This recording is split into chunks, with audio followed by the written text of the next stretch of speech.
자, 우리 기독교 강요 제4장, 우리 스콜라 개병가들이 회개에 관한 논의들, 우리 32번째 보겠습니다. 하나님의 형벌적 심판은 징계적 심판과는 전혀 다른 목적을 가지고 있다. 그러니까 하나님의 그 심판이, 어떻게 보면 두 종류라고 볼 수 있죠. 하나는 형벌적 심판, 하나는 징계적 심판이죠. 뚜렷이 나타납니다. 우리가 성경에서 보면 알겠지만은, 하나님께서는 자기 백성과 자기 자녀라고 해서 그냥 그들이 죄를 짓거나 불순종하고 악한 길로 갈 때 그냥 내버려 두지 않죠. 하나님 반드시 징계합니다. 반드시 징계. 그러니까 우리가 이걸 알아야 됩니다. 하나님은 절대 하나님이 사랑하시는 백성들, 자녀들을 그냥 보고만 있는 것이 아니라 그들이 하나님께 순종하고 그들이 하나님 앞에 참 말씀대로 또 하나님의 뜻대로 저들이 살아갈 때, 믿을 때 하나님 반드시 복을 주세요. 틀림이 없어요. 복을 줍니다. 그러나 반대로 불순종하고 하나님의 뜻을 자꾸 거스리고 또 하나님의 뜻과 맞지 않는 그런 그 길을 갈 때는 하나님 반드시 징계한다는 거. 이걸 꼭 정말 명심해야 됩니다. 또한 하나님 믿지 않는 불신자들은 형벌입니다. 형벌. 하나님은 그들에게는 다른 목적이 없어요. 그들에게 형벌밖에는 사실이 없는 거예요. 그래서 우리는 이러한 그 하나님의 그 섭리, 그러니까 하나님께서 징계를 하시거나 심판하실 때 하나님께서 어떤 목적으로 하시는가에 대해서 우리가 잘 알고 있어야 됩니다. 성경에는 이러한 그 주제, 내용들이 성경 전체에 걸쳐서 계속 이어지기 때문에 그래요. 자, 본문으로 들어갑니다. 이 문제 전체를 속히 요약하기 위해 두 가지 심판의 차이점들 중에서 첫 번째 차이에 대해 생각해 보기로 하자. 즉, 보복하기 위해 형벌을 할 때는 하나님의 저주와 진노가 나타나지만, 그래요. 보복, 심판, 악인에 대한 보복과 심판은 저주와 진노예요. 신자들의 경우에는 결코 그것을 나타내시지 않는다. 그렇죠. 하나님께서는 자기 백성들에게 저주와 진노하지 않습니다. 반대로 징계. 징계는 성경이 가르치고 있는 대로 하나님의 축복이요 그의 사랑을 증거하는 것이다. 그렇죠. 우리가 하나님께 징계받을 때는 이게 하나님의 사랑이구나 하는 걸 우리가 알아야 됩니다. 징계받을 때 하나님이 나를 저주하는구나, 하나님 나에게 진노하는구나, 이렇게 받아들이면 안 되죠. 오히려 뭡니까? 이게 하나님의 사랑이다, 하나님의 축복이다, 이렇게 받아들여야 돼요. 그게 왜냐? 자기 백성들이, 자기 자녀들이 잘못된 길로 가는 것을 하나님께 막아주시고 길을 돌이키시는 거니까, 그러니까 당연히 하나님의 사랑이죠. 또 하나님의 축복이죠. 자, 이러한 구분은 하나님의 모든 말씀을 통해 충분히 지적되고 있다. 불경건한 자들이 현세에서 겪게 되는 모든 괴로움들은 말하자면 일종의 지옥으로 들어가는 길을 우리에게 묘사해주고 있는데, 거기에는 그들은 자신들에게 주어질 영원한 저주를 멀리서 미리 바라보게 된다. 그렇지만 그들은 그것 때문에 자신을 변화시키거나 그것으로 유익을 얻지 못하며 오히려 이러한 초보적인 경험들에 의해 마지막 날에 그들을 기다리고 있는 무서운 겟날을 준비하게 된다. 그러니까 불신자들이 이 땅에서 겪는 모든 안 좋은 일들, 무수한 악한 일들이 뭡니까? 지옥의 형벌을 미리 보여준다는 겁니다. 굉장히 끔찍하죠. 불신자들의 삶이라는 게. 주께서는 자신의 종들을 엄하게 징계하시지만 죽음에 내어주지 않으신다. 그러므로 그들은 주의 채찍으로 맞는 것이 자신들에게 유익하였고 그것을 통해 참된 교훈을 얻었다고 고백한다. 우리는 어느 곳에서나 성도들이 평안한 마음으로 그런 형벌을 받았으며 언제나 형벌적인 심판을 피하기 위해 열심히 기도하였다. 예레미야는 말하기를 여호와여 나를 징계하옵시되 너그러이 하시고 진노로 하지 마옵시고 주께서 나로 없어지게 하실까 두려워하나이다. 주를 알지 못하는 열방과 주의 이름으로 기도하지 아니하는 족속들에게 주의 분노를 부으소서라고 하였으며 또한 다윗은 여호와여 주의 분노로 나를 책망하지 마옵시고 주의 진노로 나를 징계하지 마옵소서. 이렇게 이제 구약의 성도들도 때때로 하나님의 징계와 하나님의 책망이 굉장히 두렵고 그것이 많이 아프고 그래요. 그럴 때마다 하나님 앞에 이렇게 탄식하며 기도했다는 것을 보여주는 것이에요. 예. 주께서 성도들의 죄를 징계하실 때 그들을 향해 종종 진노하시는 것으로 언급되고 있는데 이것은 모순되는 일이 아니다. 이사야서에는 여호와여 주께서 전에 내게 노하셨사오나 이제는 그 노가 쉬었고 또 나를 아니하시오니 라는 언급이 그와 동일하다. 마찬가지로 하박국서에는 진노 중에라도 궁유를 잊지 마옵소서. 하박국 3장 2절이죠. 유명한 말씀입니다.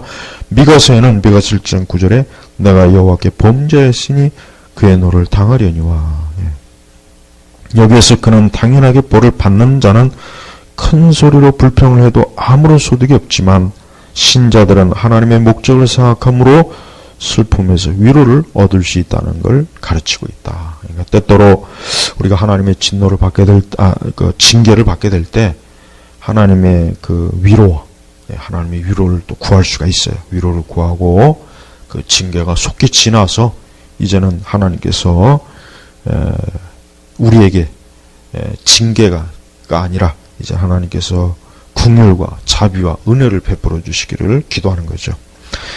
동일한 이유로 하나님께서는 그의 기업을 욕되게 하셨다고 말해지지만 우리가 아는 바와 같이 그는 영원히 욕되게 하지 않으실 것이다. 그러나 이것은 벌을 내리시는 하나님의 목적이나 성향에 대해 언급하는 것이 아니라 하나님의 엄한 벌을 받는 사람이 느끼는 극심한 고통에 대해서 말하고 있는 것이다.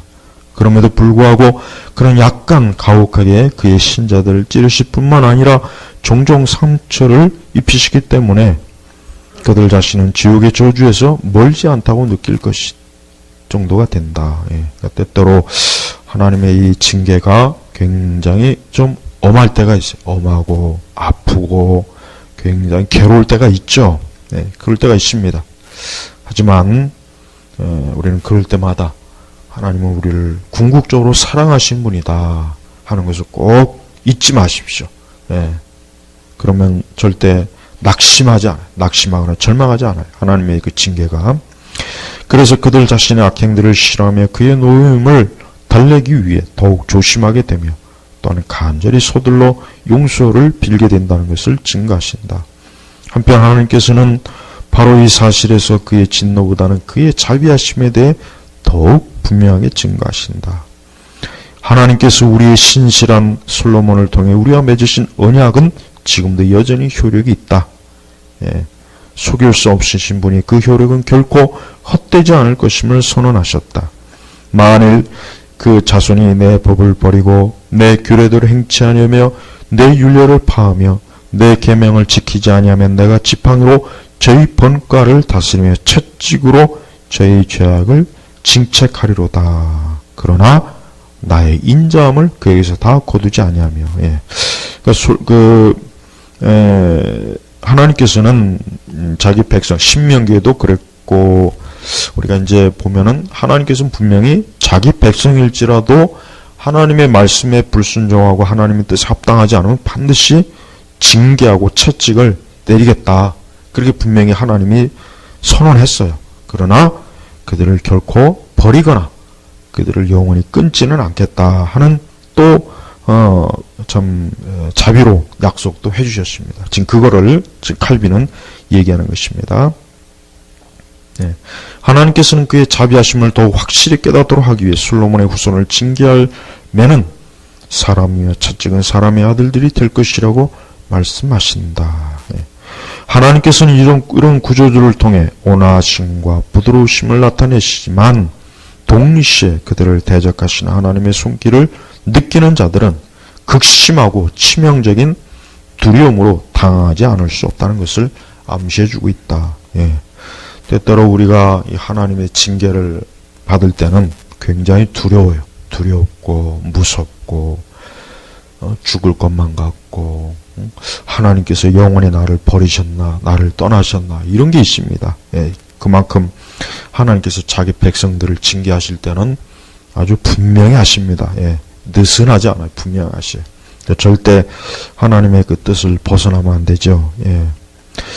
너가 너를 연단하였으나 은처럼 하지 아니하고, 왜냐하면 만일 그렇게 하실 때 완전히 불에 타 버렸기 때문이다. 예. 하나님이 우리를 징계하는 목적은 절대 저주, 멸망이 아니라는 거, 그걸 꼭 잊지 않아야 됩니다. 주께서는 징계가 그의 백성을 정결케 하는데 도움을 준다고 가르치지만 그의 백성들이 지나치게 피곤치 않도록 징계를 완화시키신다고 덧붙여 말씀하신다. 왜냐하면 하나님의 징계가 계속해서 혹독하면은 낙심하죠. 낙심하고 절망하니까 하나님께서 그 징계를 좀 낮춰주시고 그렇게 하는 겁니다. 예. 이것은 매우 필요한 일이다. 왜냐하면 누구든지 하나님을 경외하고 경건을 배양시키는 일에 전념을 할수록 하나님의 진노하심을 더욱더 유순하게 견디기 때문이다. 예. 그러니까 하나님의 징계와 채찍을 겸손하게 온유하고 참 하나님 앞에 자기 자신을 낮추는 그러한 계기로 삼아야 된다는 겁니다. 악인도 하나님의 채찍에 맞으면 신음하지만 그 일에 대해 깊이 헤아리지 않고 자신들의 죄와 하나님의 심판에 대해 등을 돌리고 무시해버리기 때문에 더욱더 강팍하게 된다. 그러니까 악인들이 하나님의 채찍과 하나님의 진노를 당할 때 사실 그때 회개하면 돼요. 회개하고 돌이키면 정말 하나님께서 큰 은혜와 복을 주시는데, 그렇지 않고 더 강팍하고 악하게 그렇게 자신을 몰아가죠. 바로 그게 이제 악인을 멸망하는 거예요. 그래서 악인이 멸망하는 겁니다. 그러니까 악인들이 좀 그런 큰 하나님의 진노와 채찍을 맞을 때 그때 회개하고 돌이키면 참 좋습니다. 그러면 하나님이 정말 오히려 그에게 더 많은 자비와 은혜를 베풀어 주셔요. 혹 그렇지 않으면 그에 대항하여 불평하고 발로 차며 그들의 심판자에 고함을 지르기 때문에 그들의 격렬한 분노는 그들로 하여금 강난과 격정에 빠져들게 된다. 그러니까 악인은 회개하지 않으면 결국 더 큰 수렁과 형벌을 받게 되는 거예요. 그러니까 빨리 돌이켜야 됩니다. 예, 악한 자가 자꾸 마음이 강팍해지고 악으로 자기 자신을 몰아가는 건 스스로 자기 자신을 멸망시키는 짓이라는 걸 꼭 알아야 돼요. 자, 그러나 신자들은 하나님의 채찍의 훈계를 받으며 즉시 자신들의 죄를 깊이 반성하며 두렵고 떨리는 마음으로 충격을 받고 간절히 용서를 구하게 된다. 하나님께서는 비천한 영혼들이 고통스러워하는 이러한 슬픔들을 위로해 주지 않으신다면 그들은 그의 진노하시는 징조만 잠시 보기만 해도 수백 번이라도 정신을 잃고 기절해 버릴 것이다. 그만큼 하나님은 두려운 분입니다. 우리 그리스도인들이 알아야 될 게 있어요. 우리 시대 참 신자들은 하나님이 얼마나 두렵고 무서운 분인지를 사실 몰라요. 그거를 잘 모릅니다. 그러니까 사실은 하나님 앞에서 합당하지 않은 불순종과 또 하나님의 계명과 또 하나님 말씀에 사실 많이 불순종하잖아요. 많이 불순종하고 그냥 자기 마음대로, 자기 생각대로, 그냥 자기 계획대로 충동적으로 그냥 그렇게 하죠. 막 그렇게 하잖아요. 왜 그러냐면 하나님이 두려운 줄을 몰라서 그런 거예요. 하지만 하나님은 속지 않습니다. 하나님은 반드시 자기 백성은 반드시 징계해요. 징계도 하고, 사실 하나님이 징계하지 않는 자는 사생하죠. 버린 거예요, 버린 거. 그러니까 우리는 왜 저렇게 악한 짓을 저지르는데 왜 가만히 있지? 왜 평온하지? 왜 형통하지? 그걸 부러워할 것이 아니라 하나님 버린 증거입니다. 버린 증거. 버렸기 때문에 그래요. 버린 거. 오히려 조금 잘못하고 계명에 불순종하고 하나님 뜻에 어긋날 때 그때그때 징계가 온 거, 그게 오히려 하나님의 축복이요 사랑이에요. 그러니까 감사해야 돼요. 그런 걸 자꾸 불평하거나 원망하면 안 되죠. 오히려 그게 없으면 진짜 심각한 거예요. 그러니까 우리가 하나님의 사랑과 은혜가 이러한 방식으로 징계로 나타난다는 거 꼭 알아야 됩니다. 또 악인들, 하나님 버린 자들은 그냥 내버려 둡니다. 그러면서도 역시 많은 그들에게는 재앙과 저주가 있어요. 그 지옥을 미리미리 보여주는 거예요.